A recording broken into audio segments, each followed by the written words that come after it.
Hey, this is Roger and Chris Nordyke. We're on location at the David Weekly Model out here in beautiful Waverly. It's a nice day out today, isn't it? Yeah. You know, we were talking about being a buyer's agent.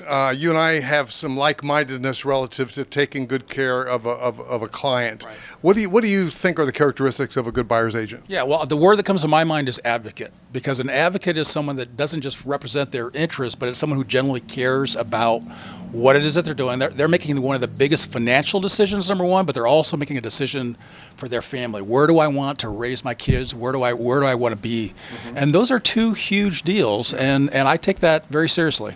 So there's a difference. I specialized in new construction, but you and I have done some resale transactions together.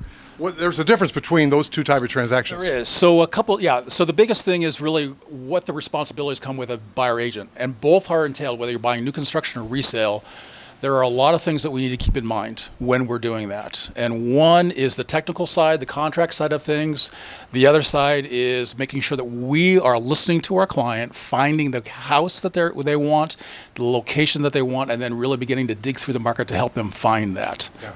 Of course, I love new construction because inventory is low now in Sure. Charlotte, and the builders are trying to stay ahead of that and doing well. But you and I did a listing recently, and we helped that seller also find a house. But that was tough in South Charlotte. It was because, again, we had a multiple offer situation. I think we in a couple of times that we tried to work with them. And so not only did we have the multiple offer situation to deal with, but we also had a simultaneous closing to deal with as well, and not always the easiest thing to do in Charlotte. I mean, we lost the first few that we bid on for them because, you know, the market, again, it's competitive. So how do you advise buyers if they're buying resale and there's a competitive, there's a bid, highest and best bid? Right. So the first thing that we're going to do is once they've decide they want to make an offer on that is to actually do a market analysis.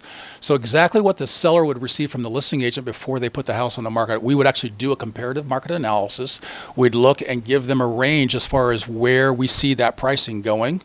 To make sure that it's going to appraise for what it is that they're going to ask for, but also to make sure that they're not going to pay too much for that property, because it's an emotional time, and all of a sudden it can sound really good, but are they really going to be comfortable writing that check every month? I remember discussions you and I have had about that particular transaction because, you know, the market analysis said it was worth this, but the list price was this, and we ended up offering more, and we were nervous that it was going to appraise. What's the dynamic there? So the dynamic is that we don't choose appraisers. The lender can't choose appraisers, listing agents. No one can choose them, and so we take what comes in.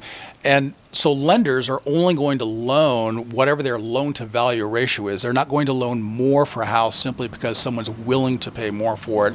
The lender's going to base how much they will let their borrower get based on the appraisal of the property, not the sales price in the contract. Yeah. A lot of time the appraiser is looking back at the last 6 months. Exactly. We're looking at the market today, and so, but we that house, they said it was worth what we offered. That's exactly right. It ended up appraising, I think, just a little bit above what our client ended up paying for it. Yeah. And that's always a good thing in a multiple offer situation. So now you know why I love new construction, right? One of the many reasons. So now, when we help people as a buyer's agent, there are a number of people, there are dozens of people, right, that have their hands on the transaction. Yeah, there are almost 40 people that touch a transaction. And so part of our job is kind of like, I always liken it to an orchestra leader, is that there are a lot of dynamics, whether it's an appraiser, an underwriter, a lender, a home inspector, additional inspections, all those things, all those people will touch your transaction before it's done. And we haven't even gotten to the attorney's office to close yet, and there are all the documents that come with that too. And so we want to make sure that all that stuff gets orchestrated inside that 30 to 40 day period of time. And if there's a problem, it's always going to route through the realtor. Yeah, absolutely.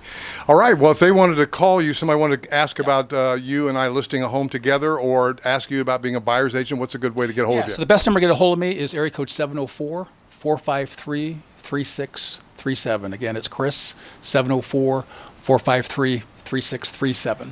All right, thanks, Chris. Thank you, Roger.